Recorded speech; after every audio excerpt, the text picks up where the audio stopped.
राहुल गांधी जिंदाबाद। जोड़ो जोड़ो जोड़ो जोड़ो।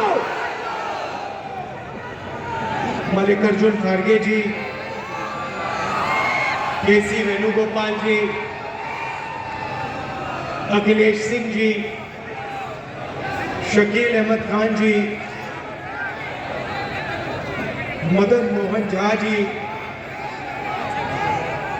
जयराम रमेश जी, तारिक अनवर जी, डॉक्टर शकील खान जी, स्टेज पे सीनियर नेता, कांग्रेस पार्टी के नेता, आरजेडी के नेता, हमारे प्यारे कार्यकर्ता भाइयों और बहनों, प्रेस के हमारे मित्रों, आप सबका यहाँ बहुत बहुत स्वागत। शुरुआत में मैं आपसे माफी मांगना चाहता हूँ।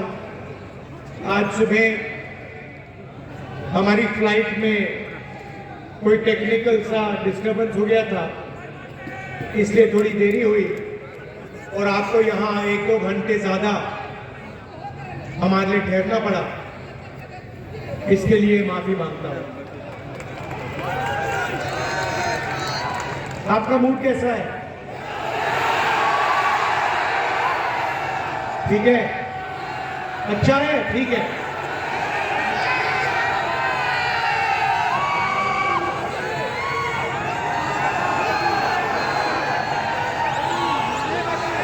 रास्ते में बिहार के युवाओं का जोश, बिहार की जो क्रांतिकारी हिस्ट्री है वो थोड़ा देखने को मिला। अब हमारी भारत जोड़ो न्याय यात्रा बिहार से निकलेगी, आपसे मिलने का मौका मिलेगा, आपसे बातचीत करने का मौका मिलेगा। ये हमने भारत जोड़ो यात्रा 1 साल पहले की, कन्याकुमारी से कश्मीर तक चले 4000 किलोमीटर, हर रोज 20-25-30 किलोमीटर चलते थे 6 बजे उठकर, और लाखों लोग हमारे साथ चले। समुद्र के तट से शुरू किया, हिमालय तक पहुंच गए, पूरा देश देखने को मिला। युवाओं से बात की, किसानों से, मजदूरों से 7-8 घंटे बात होती थी, अलग अलग लोगों से बात होती थी, और फिर शाम को 15-20 मिनट ऐसे हम अपनी बात रखते थे। लोगों ने हमसे पूछा 4000 किलोमीटर चलने की क्या जरूरत हुई? कहा कि देखिए राहुल जी, 4000 किलोमीटर शायद पहले कोई चला नहीं है, आपको जरूरत क्यों पड़ी? मैं कहता था देखिए, पूरा का पूरा सिस्टम जो है, मीडिया का सिस्टम, हिंदुस्तान का सिस्टम चुने हुए लोगों के हाथ में है, नरेंद्र मोदी जी के हाथ में है। मैंने अभी प्रेस वालों को मित्र कहा, मगर हमारे मित्र विपक्ष की बात टीवी पे तो नहीं दिखाते, अखबारों पे तो नहीं पढ़ाते, सही ना? वो टीवी पे आपको नरेंद्र मोदी जी का चेहरा दिखेगा, वो अदानी अंबानी का चेहरा दिखेगा, उसके साइड पे आपको ऐश्वर्या राय, अमिताभ बच्चन नाचते हुए दिख जाएंगे, डांस करते हुए, 2-3 क्रिकेट वाले दिख जाएंगे, मगर गरीब किसान, मजदूर, बेरोजगार युवा आपको नहीं दिखने वाला। जैसे हजारों किसान दिल्ली की ओर चल रहे हैं, उन पर टीयर गैस चलाया जा रहा है, छर्रे मारे जा रहे हैं। मैंने 2 दिन पहले किसानों से बात की, फोन पे बात की। एक्स आर्मी का जवान था, उसके मुंह पे छर्रे मार दिए। मैंने उससे कहा, देखो आप पहले देश के लिए लड़ रहे थे, जब आप सेना में थे तब आप देश के लिए लड़ रहे थे, मगर आप ये मत सोचो कि आप आज देश के लिए नहीं लड़ रहे हो। जो आपके छर्रे मुंह में लगे हैं, ये भी आप देशभक्ति का काम कर रहे थे, किसानों की लड़ाई लड़ रहे थे। तो मीडिया में तो नहीं दिखेगा भैया, आप देख लो, यहां पे आपको भारत छोड़ो न्याय यात्रा में हजारों लोगों की भीड़ दिखेगी, मगर आप टीवी ऑन करोगे तो सिर्फ नरेंद्र मोदी जी का चेहरा दिखेगा। तो सुना है वहां दुबई में वहां के राजा से गले मिल रहे हैं, 2-3 बार गले मिलेंगे, तो वो टीवी पे देखने को मिलेगा। इसलिए 4000 किलोमीटर हम चले, क्योंकि हम डायरेक्ट जनता से बात कर रहे हैं। मतलब ये जो टेलीविजन वाले बिचौली हैं, इनको हमने परे कर दिया है। भारत छोड़ो यात्रा पे हमने नारा दिया, नहीं हमने नहीं दिया, नारा भीड़ से निकला। एक दिन एक व्यक्ति बाहर दौड़ता हुआ आया, पुलिस वाले ने उसको मारा। पहले इधर से आया, इधर से पुलिस वालों ने रोका, फिर दूसरी साइड से आने की कोशिश की, फिर उसको 2-3 धक्के लगे। अंत में वो दौड़ता हुआ आता है मेरे सामने, ऐसे खड़ा होकर कहता है, राहुल जी मैं समझ गया, मैं जानता हूं आप क्या कर रहे हो। मैंने उससे पूछा, भैया बताओ क्या कर रहा हूं। कहता है, नफरत के बाजार में मोहब्बत की दुकान खोल ली। मैंने कहा बात तो सही है। और फिर भाषण में मैंने कहा कि देखिए, भीड़ से आवाज आई है, भीड़ से नारा आया है, नफरत के बाजार में मोहब्बत की दुकान खोल रहे हैं। और सिर्फ मैं नहीं बोलता हूं, ये मोहब्बत की दुकानें आप सबके दिलों में है। आपने देखा होगा, कांग्रेस के किसी भी कार्यकर्ता को देखो, हमारे नेताओं को देखो, मुस्कुराते हुए चेहरे दिखेंगे। टेंशन हो, मुश्किल हो, कठिनाइयां हो, कांग्रेस पार्टी के नेता, कांग्रेस पार्टी के कार्यकर्ता मुस्कुराते हुए दिखेंगे। सही? देखो सारे के सारे मुस्कुरा रहे हैं। दूसरी तरफ बीजेपी के कार्यकर्ताओं को देखो, ऐसे देखते हैं। पूरी दुनिया को रोज ऐसे देखते हैं कि बाकी सब लोगों को कुछ नहीं मालूम, आरएसएस और बीजेपी के लोगों को सब कुछ मालूम। सोच है उनकी। और देश में कोने कोने में नफरत फैलाते रहते हैं।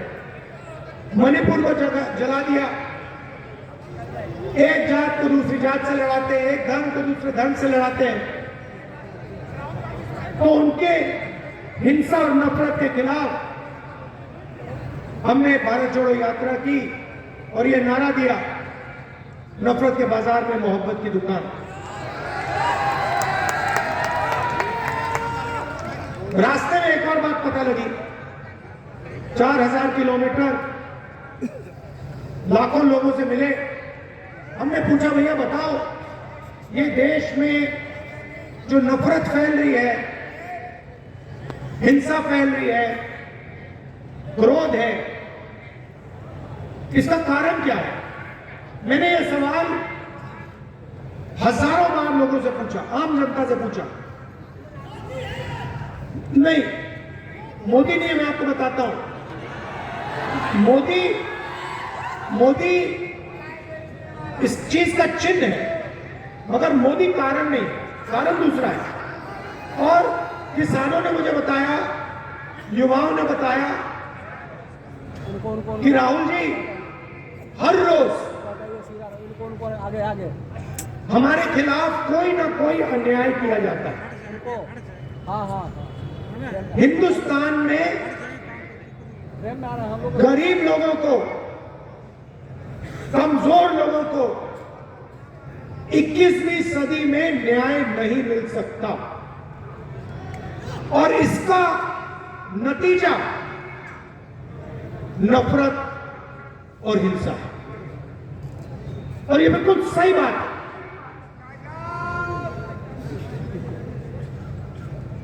गरीब व्यक्ति जितनी भी कोशिश कर ले, किसान जितना भी चिल्ला ले,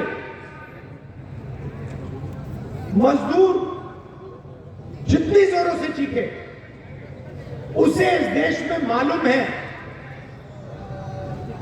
कि मुझे न्याय नहीं मिल सकता। रोज दिखता है उसको। आप देखिए,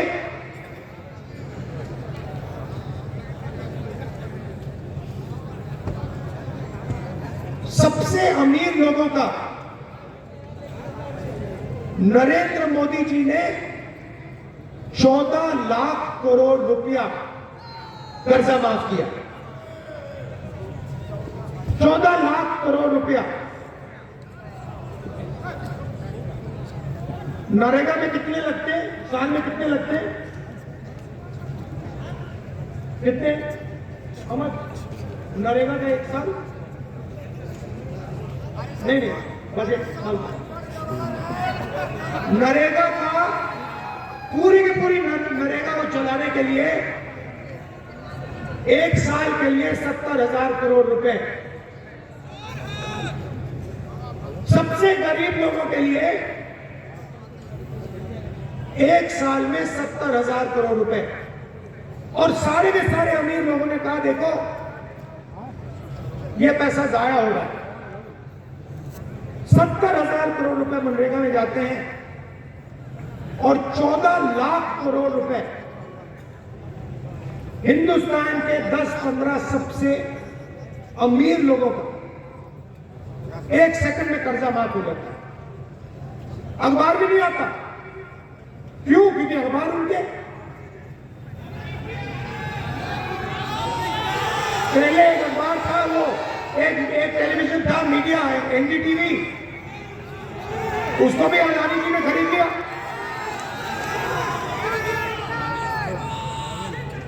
तो जहां भी आप देखें, किसानों की ओर देखो, युवाओं की ओर देखो, मजदूरों की ओर देखो, आपको अन्याय अन्याय दिखेगा। इतनी 21वीं सदी है। आर्थिक अन्याय, 40 साल से सबसे ज्यादा बेरोजगारी। ये हमारे सारे युवा ये टेलीफोन में घूमते हैं, ये चाइना में बनता है। इसका फायदा चाइना के युवाओं को मिलता है, रोजगार वो ले जाते हैं। और होता क्या है, चाइना का माल हिंदुस्तान के 10-15 अरबपति यहां बेचते हैं। चाइना के युवाओं को फायदा होता है, चाइना की कंपनियों को फायदा होता है, और हमारे यहां 10-15 अरबपतियों को फायदा होता है। और जो छोटे व्यापारी हैं, स्मॉल मीडियम बिजनेस वाले हैं, छोटे कारखाने चलाते हैं, उनके लिए क्या? उनके लिए जीएसटी, उनके लिए नोटबंदी, खत्म कर दिया सबको। आप किसी से पूछ लीजिए, यहां पे इंडस्ट्री हुआ करती थी, सारी की सारी बंद हो गई।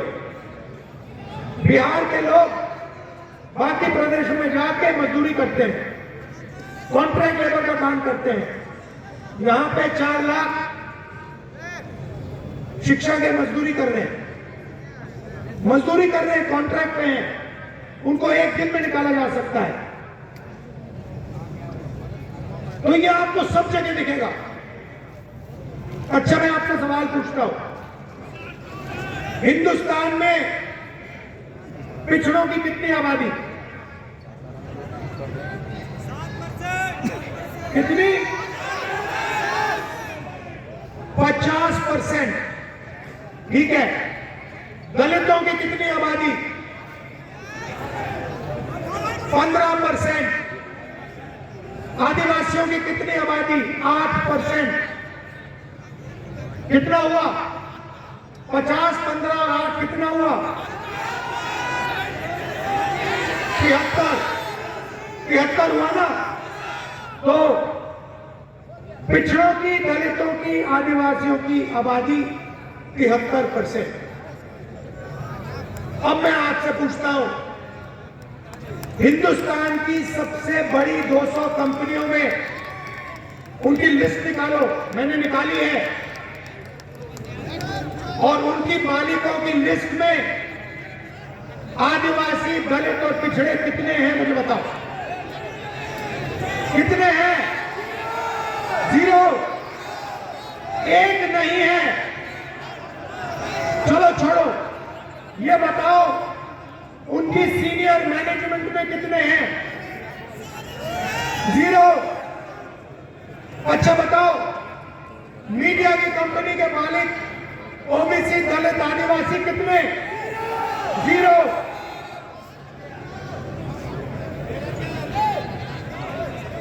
प्राइवेट अस्पतालों के मालिक बताओ? 0। प्राइवेट कॉलेज, यूनिवर्सिटी के जो बड़े बड़े संस्थाएं हैं उसमें बताओ कितने? 0। एक नहीं दिखेगा आपको। अब एक काम करो, कॉन्ट्रैक्ट लेबर की लिस्ट निकालो, मजदूरों की लिस्ट निकालो और उसमें उनके नाम पढ़ो। आपको सारे के सारे दलित, आदिवासी और पिछड़े मिलेंगे। उसमें थोड़े से जनरल कास्ट के गरीब लोग मिलेंगे। यहां पे जनरल कास्ट के लोग हैं। आपसे पूछता हूं, हिंदुस्तान की सबसे बड़ी कंपनियों में गरीब जनरल कास्ट के लोगों के लिए कितनी जगह है मुझे बताओ? 0। 90 लोग इस देश को चलाते हैं। 90 IAS अफसर इस देश के बजट को बांटते हैं। प्रधानमंत्री नहीं बांटता, MP नहीं बांटते। 90 अफसर देश के बजट को बांटते हैं। वो चुनाव नहीं लड़ते कभी, वो परमानेंट रहते हैं। चाहे कुछ भी हो जाए, चुनाव कोई भी जीत जाए, हार जाए, कोई फर्क नहीं, ये 90 लोग वहीं के वहीं बैठे रहेंगे। मुझे बताओ, 90 में से 73% वाली आबादियों के कितने लोग? भाई और बहनों, 90 अफसरों में से 3 पिछड़े वर्ग के, उनको कोने में बैठा रखा है। 3 SC और 1 आदिवासी। भाइयों और बहनों, अगर हिंदुस्तान की सरकार बजट में 100 रुपए खर्च करती है तो ओबीसी अफसर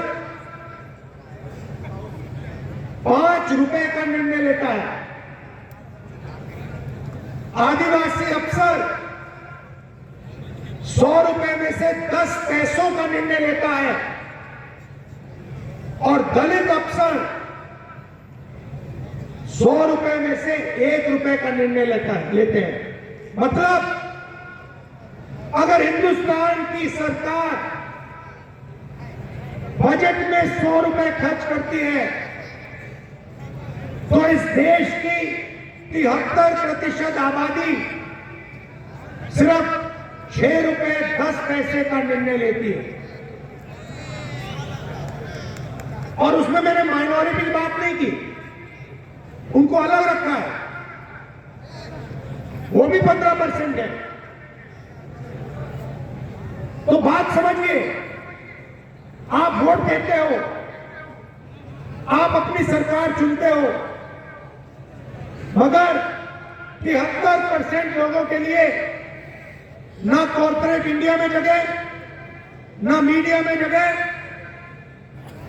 ना बड़े उद्योगों में जगह, ना ब्यूरोक्रेसी में जगह, ना हाई कोर्ट में जगह। हाई कोर्ट का आंकड़ा मेरे पास है, 650 हाई कोर्ट के जज हैं। उसमें से अगर आप 73% वाले लोगों को देखो, 650 में से 100 हाई कोर्ट के जज या दलित या आदिवासी या पिछड़े वर्ग के। मतलब आबादी आपकी, जीएसटी का पैसा आपका, आप देते हो। आपने शर्ट खरीदी, ये जो गुलाबी शर्ट पहने हो, कितने रुपए की शर्ट थी ये? हाँ, 300, 600 400 रुपए की शर्ट है। जितनी जीएसटी इन्होंने दी, उतनी ही जीएसटी इस शर्ट के लिए अदानी और अंबानी देंगे, उतनी ही। ये अगर 18% जीएसटी शर्ट के लिए देंगे, 18% अदानी देगा। इनकी आमदनी 50,000 रुपए, उसकी आमदनी लाखों करोड़ रुपए। जितनी जीएसटी ये देता है, उतनी जीएसटी वो देता है। वो महल में रहता है, वो हवाई जहाज में उड़ता है, मगर जितनी जीएसटी हिंदुस्तान का मजदूर देता है, उतनी जीएसटी अदानी देता है। यह अन्याय है। आपकी जीएसटी का पैसा जाता है और आपकी कहीं भागीदारी है ही नहीं, ना मीडिया में, ना सरकार में, ना कोर्ट में, ना प्राइवेट अस्पताल वाले सिस्टम में, ना कॉलेज यूनिवर्सिटी वाले सिस्टम में, कहीं नहीं हुआ। आपके लिए एक नई कैटेगरी निकाली है, कॉन्ट्रैक्ट लेबर। एक दिन में आपको जूता मार के बाहर निकाला जा सकता है। वो है 73% लोगों की जगह। सुबह उठो, मजदूरी करो, और अगर बात अच्छी नहीं लगी, 1 मिनट में आपको घर बाहर फेंक देते। 73% के साथ ये हो रहा है, पूरे देश में हो रहा है। इसीलिए मैंने जाति जनगणना की बात उठाई। मैंने कहा देखिए, किसी को चोट लगती है, पहला काम डॉक्टर कहता है, भैया देखो हाथ में तो चोट लगी है, चलो एक्सरे कराओ। हुआ होगा आपके साथ? हुआ? भैया एक्सरे कराओ। अगर आपका हाथ टूटता है और अस्पताल जाते हो, डॉक्टर कहता है मैं एक्सरे नहीं कराऊंगा, एकदम आप उसको पकड़ते हो, कैसे नहीं कराओगे? मुझे चोट लगी, आपको एक्सरे कराना पड़ेगा, क्योंकि एक्सरे से पूरा का पूरा पता लग जाता है। जाति जनगणना सामाजिक एक्सरे है, उससे सारे के सारे पिछड़ों को, दलितों को, आदिवासियों को, गरीब जनरल कास्ट के लोगों को पता लग जाएगा कि इस देश में क्या हो रहा है। और जाति जनगणना का मतलब आप समझो, सबसे पहले सब लोगों को बता देंगे कि भैया इस देश में पिछड़े कितने, दलित कितने, आदिवासी कितने, जनरल कास्ट के कितने। उसके बाद हम फाइनेंशियल सर्वे कराएंगे, कितना धन किस वर्ग के हाथ में है। ये देश सोने की चिड़िया कही जाती थी, ये आज भी सोने की चिड़िया है, मगर भाइयों और बहनों, सोने की चिड़िया आपके हाथ में नहीं है, अदानी जी के हाथ में है।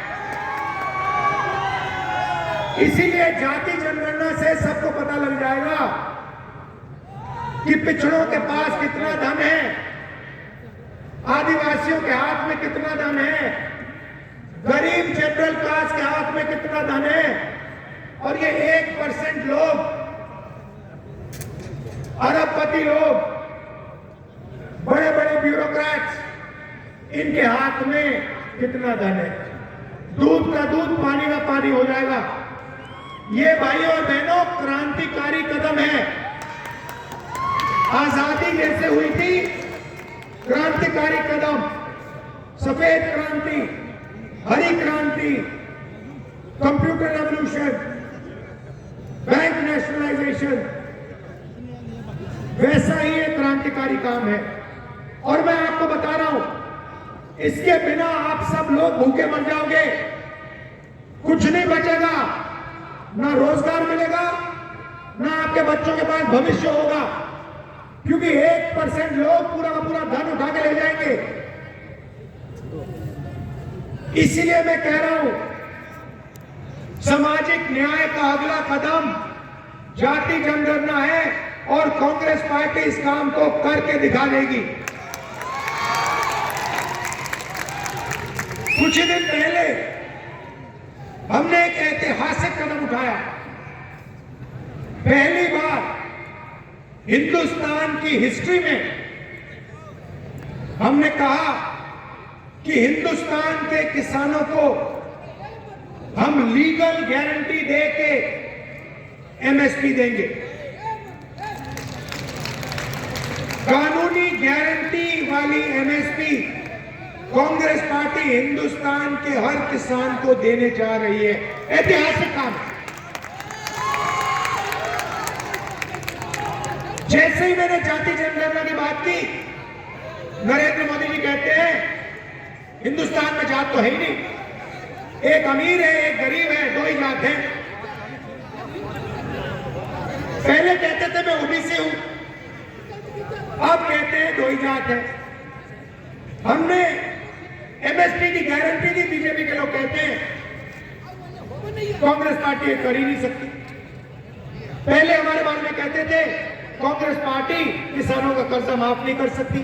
72,000 रुपए कर्जा माफ करके हमने दिखा दिया, 2 मिनट में दिखा दिया, 10 मिनट लगे उसको करने के लिए। तो यही भारत जोड़ो यात्रा का लक्ष्य, कि हम सामाजिक न्याय, आर्थिक न्याय, इन चीजों की बात करें और इन चीजों की लड़ाई लड़ें। बीजेपी ने राम मंदिर का उद्घाटन किया, देखा आपने? मुझे बताओ, टीवी आप सबने देखा, आपने उद्घाटन में एक गरीब व्यक्ति का चेहरा देखा? अंबानी दिखे, अदानी दिखे, अमिताभ बच्चन दिखे, नरेंद्र मोदी दिखे, हिंदुस्तान के सारे अरबपति दिखे, किसान दिखा, मजदूर दिखा, बेरोजगार युवा दिखा? तो फिर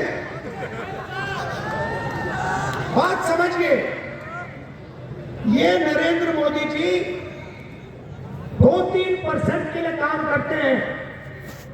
ये पूरा ड्रामा जो चल रहा है आपके ध्यान को भटकाने का है। टीवी वाले मिले हुए हैं, मीडिया वाले मिले हुए हैं,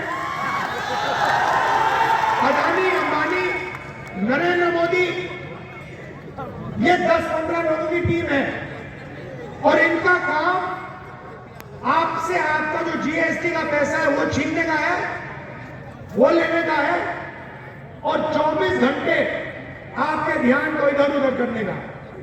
देखो भैया, उधर वो ऐश्वर्या राय नाच रही है, वो देखो भैया अमिताभ बच्चन ने डांस मारा, वो देखो भैया विराट कोहली ने चौका मारा, ओ भैया देखो पाकिस्तान में लड़ाई हो गई, वो देखो चाइना में ये हो रहा है। मगर हिंदुस्तान में कितनी बेरोजगारी है उसके बारे में नहीं बोलेंगे। जीएसटी का पैसा कहां जा रहा है उसके बारे में नहीं बोलेंगे। जाति जनगणना उसके बारे में नहीं बोलेंगे। किसान की एमएसपी उसके बारे में नहीं बोलेंगे। कॉन्ट्रैक्ट लेबर उसके बारे में नहीं बोलेंगे। कभी नहीं दिखा मीडिया, दिख ही नहीं सकता। वो आपका है ही नहीं, वो आपका है ही नहीं। सहारा इंडिया को बोलिए साहब, सहारा इंडिया को हक रहा है मोदी। तो ये हिंदुस्तान में लड़ाई है, ये लड़ाई है हिंदुस्तान में। एक तरफ 99% लोग, उसमें 50% पिछड़े लोग, 15% दलित, गरीब जनरल कास्ट के लोग, आदिवासी, माइनॉरिटी, ये सब। और दूसरी तरफ चुने हुए अरबपति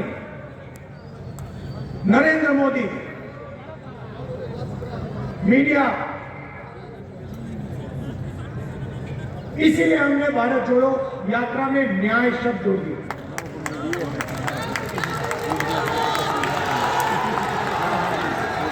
आप सब आए, इतने प्यार से आपने मेरी बात सुनी।